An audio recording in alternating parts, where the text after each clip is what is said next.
Another car, another sales. Siyempre, Starbucks pa rin. At ito, flex ko lang itong ating Mitsubishi Montero Sports GLS 2023 model, 2024 acquired. Ayan, release natin ngayon via financing. At andun lang si client sa loob. Siyempre, nagpipirmahan sila ni financing.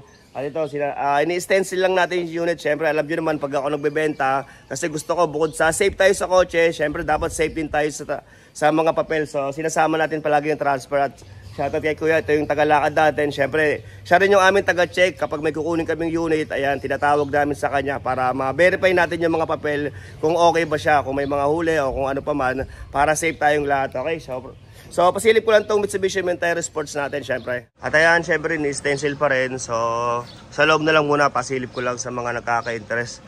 Ito, brand new condition. Ayan, nung nakaraan na i-vlog ko to, kung napanood nyo, ayan, di na agad pinakawalan ni ma'am. Okay, 10,000 mileage lang to, brand new condition. Ayan, pinaano lang namin paint protection na wax.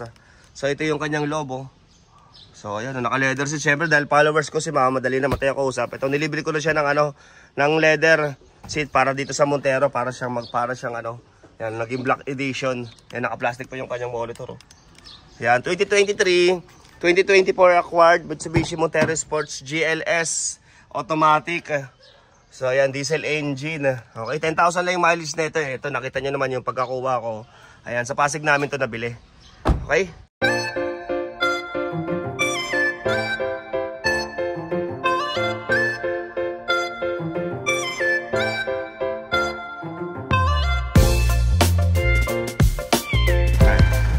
Thank you, ma'am. Ingat po.